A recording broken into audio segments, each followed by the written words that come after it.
degranulation is going to occur no matter what. So it's part of the innate immune response. Did everybody hear me? I'm going to respond the same way no matter what. That's part of the innate immune response, the non-specific immune response. I'm responding the same no matter what, no matter what's present. You ever understand that? However, my generation of antibodies coming from where? From plasma cells, from B cells that became plasma cells. Everyone agree? And that, guys, is a specific immune response. So, sure enough, didn't I tell you there was overlap between the specific immune response and the non-specific immune response? Yes. Just like there's communication. Remember, the macrophage has to come in contact on the skin. Macrophage comes in contact, the dendritic cell comes in contact with any foreign material on the skin and will leave. Go into lymph node and say, hey, look at what I found, look at what I found, look at what I found, to another dendritic cell, which will turn around and show B cell and T cell at the same time. T cell will then leave the lymph node. Well, T cell, that's a long story. Shoot. T cell comes from bone marrow. So we're not there yet. I'm going to erase this in a moment, then we'll get there. But the skinny of it is, remember HSCs, they all go to bone marrow, yeah? But the story with the T cell is, well, T cell, I'll draw it up here. So T cells, what do? Immature T cells, listen. Immature, naive T cells. Immature means they got to mature. Where are they going to mature? They're going to the thymus. Why the thymus? Oh, because the thymus is the T cell school. T cell's going to be educated there. And it's a double selection process. Did everybody hear me? 2 tests. 2 tests. You got to pass both tests or you fail. And you get shut down. 2 tests. Positive and negative selection. You understand? And we're looking at sensitivity, overt sensitivity. Hey, do you recognize this? Yes, I do. Okay, so now you recognize it. Are you going to respond to it? Well, should I? You got something else you want to tell me? Perfect response. Did everybody hear me? Not, oh yeah, I should respond. And then, no, or, man, I don't know what you're talking about. Those 2 other cells, they get removed. You got me? Separately of that positive negative selection. Now, how presumptuous it is. I always say this. People ask me, what do you mean, Professor B? So how presumptuous? What's the word presumptuous mean? Anybody? You're assuming, yeah? So how presumptuous is it for the thymus to think that it can educate T cells to every antigen you would ever get exposed to in your life? Did everybody hear me? Not only that, to every self-antigen, to educate the T cell to every self-antigen that you would make. How do you like that? That's quite presumptuous. Sure enough, the thymus tries to do its best. Did everybody hear me? So what? Oh, so the thymus is selecting out for self from non-self. Did everybody hear me? The thymus, as presumptuous as it is, its job is to select out cells that recognize self.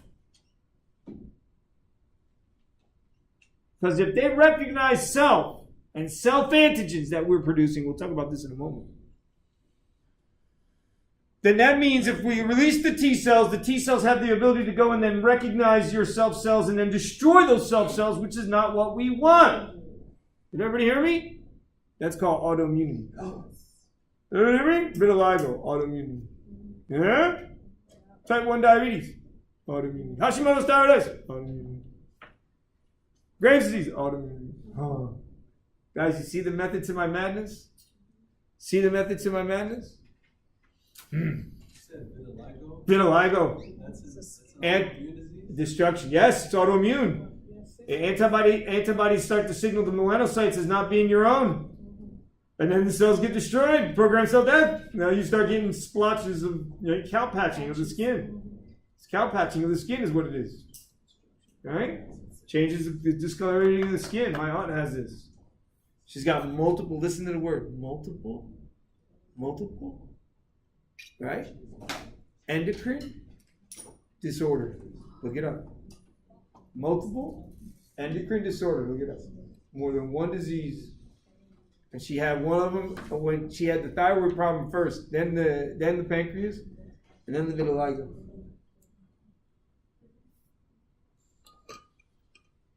That's why. Hey, falling apart, but damn, I ain't that bad. Right? Bless my, I thank my lucky stars every day, right? Because she gets up every day, man. She works as a P. She's one of my heroes. She graduated with a bachelor's degree from Temple University, right? Does physical therapy. She's been doing it for 30 some odd years, right? And she's amazing. She works on her own. She lives on her own. She's very independent. So I'm very proud of her. All right. Most people probably would have given her, she probably wouldn't have lived that long. So she's lucky. She's got a pump to control her insulin. So it's just to tell you, a lot of friends and a lot of stories, and they're all true. So that mast cell degranulation, guys, is that there's a link there. That cross-linking of two antibodies with their FC receptors. Well, the mast cell makes the FC receptor, but the B cells make the antibodies, not the antigens. The antigens, remember, antigens are coming from antigens. So, all right, guys, look. So what are antigens? Well, one, they can be viral antigens. They can be bacterial antigens. They can be protists. They can be fungi. They can be parasitic worms. All right, little pinworms. The only way to diagnose it in a little kid, put some tape on the rear end at night. And little babies come crawling out because they need oxygen to develop. And then you peel the tape off, you see little worms in the bottom. Yeah, all right? So pinworms, tapeworm, there's pinworm, there's tapeworm. There's several of them. There's some that are quite, they're quite elegant in the way that they infect. So like the ones that were affecting my doggy, right? They usually consume it or breathe it in, and then what happens is it goes into the GI. Leaves the GI, goes in the lung, encases in the lung, then causes even bronchopneumonia, bronchitis, and everything else.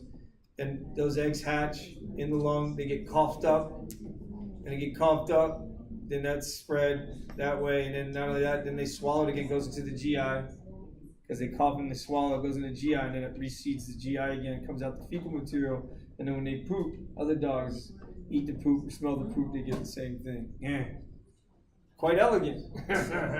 Well, we have those for humans as well. Remember we're talking about elephantiasis, the filarial worm, that if you get a break in the skin, you're walking, whenever you get a cut, you're walking through poop-infested grasslands, or you got other animals and stuff. This happens in third world countries all the time.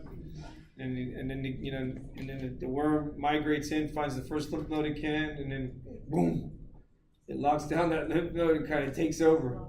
And then it just keeps proliferating, and it blocks that lymph node, and then it migrates, goes to the next lymph node, blocks that lymph node, and it's thriving within the lymphatic system. It's thriving within the lymphatic system. So separately, guys, and I apologize, spelled my wrong. Separately, there's this one thing called a prion. Anybody know what prions are? Yeah. What are they?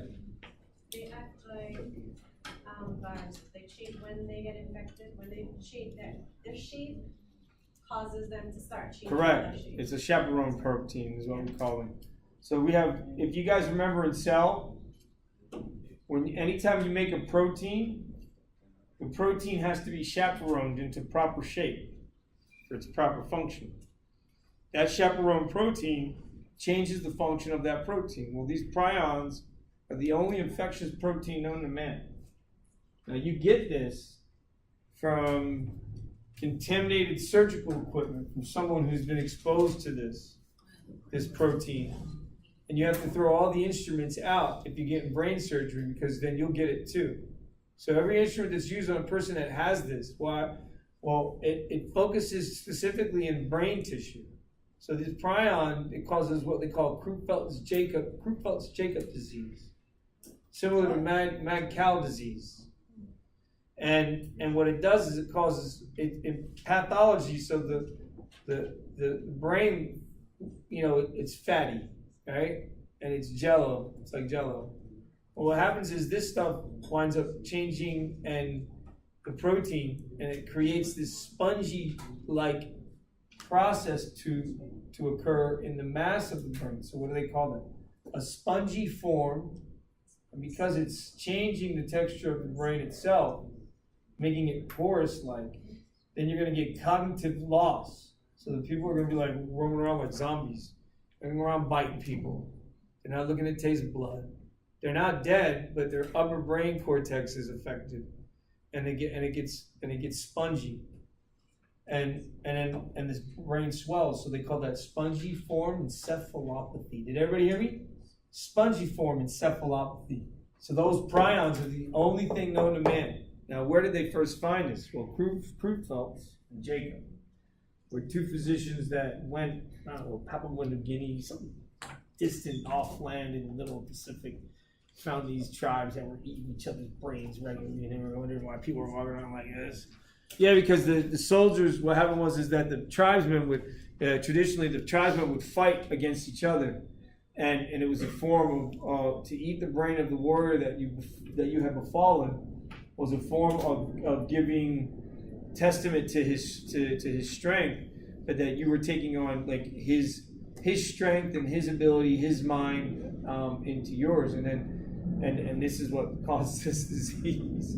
So the mad cow's disease is very similar in the way that it does it. So there is more than one type of prion, and that's what prions are. So this is all a list of what's infectious. Not every worm, not every fungus, not every protist, not every bacteria, not every virus is detrimental to humans. As a matter of fact, 7% of human DNA is viral in origin, guys. Do you hear me? 7% of human DNA is viral in origin. So you think we're different? I'm here to tell you we're not. Our original DNA is actually viral in origin. 7% of it. And sure enough, if you compare us to all of the life forms on the planet, we have homology with every single one of them. It's just a distant homology versus, which means less of a percentage, versus closer homology, which means a higher percentage. Right? Chimpanzees, 99.9% of their genome, right? Or 99.7% of their genome, So, all right.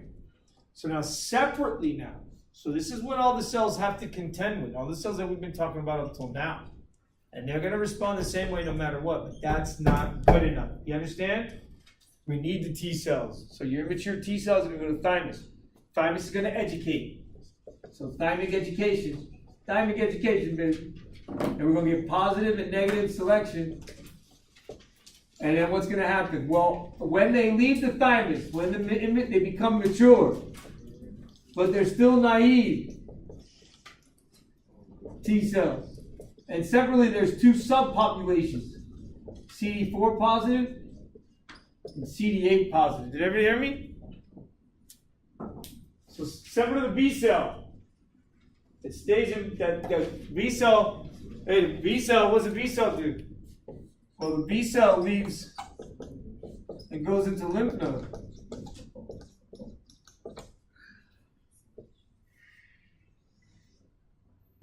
Goes into lymph node. And the CD4, CD8s, they're also going to migrate into lymph node. Well, remember the lymph node's got several vessels bringing lymphatics in, but only one going out. All right?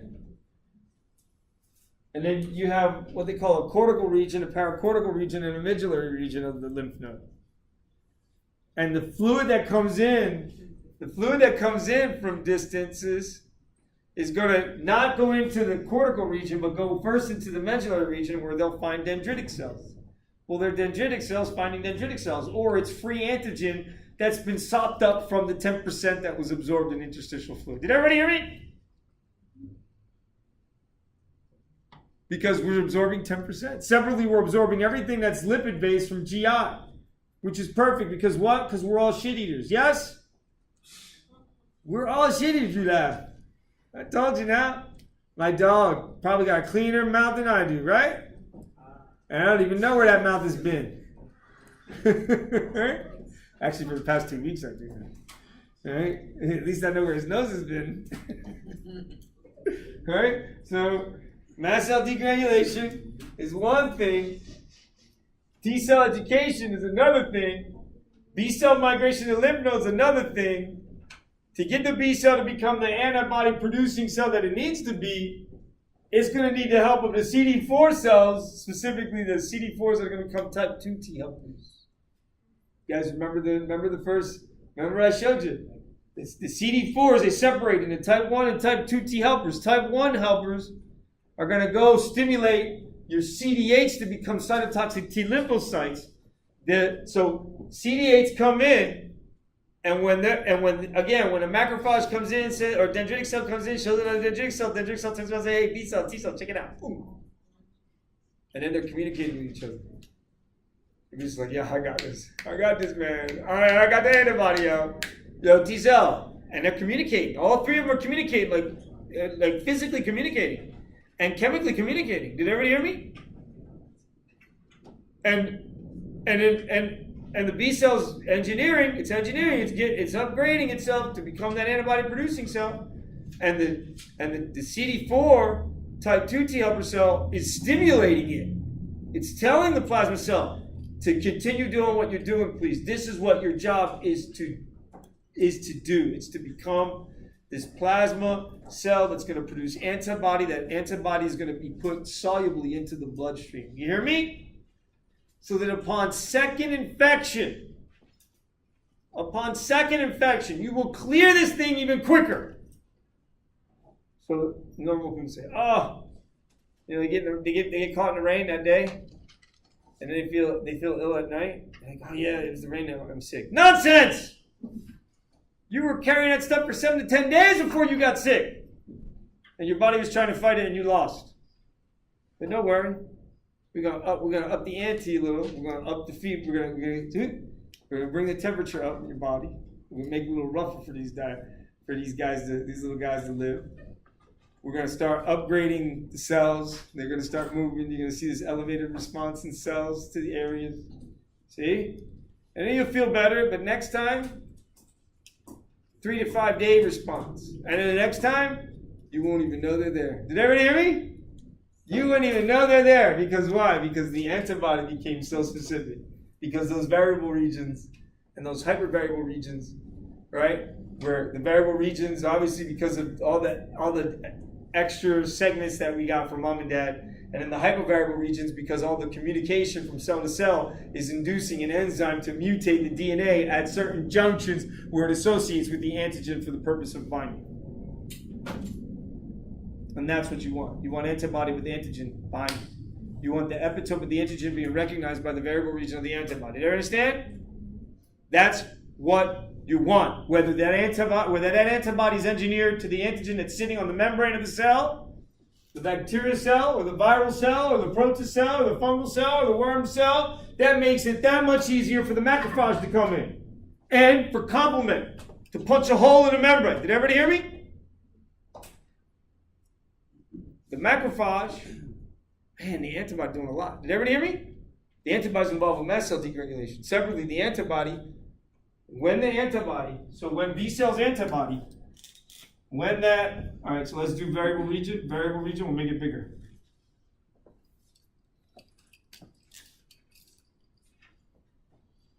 Then we got our constant regions. You got your heavy chain, light chain. The reds are the light chains. And the black lines are the disulfide bonds that stabilize it. So there's the FC portion. Well, that FC portion, sure enough, macrophages, guys.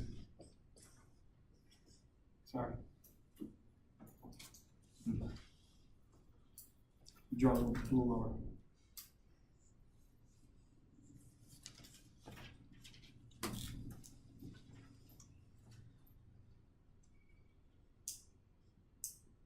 All right. So the macrophage has an FC receptor, just like the mast cell. Did everybody hear me? Has a different FC receptor that allows it to bind this antibody. And if this antibody is floating around in the bloodstream and it recognizes antigen, All right? Then it binds it, and the macrophage will bring it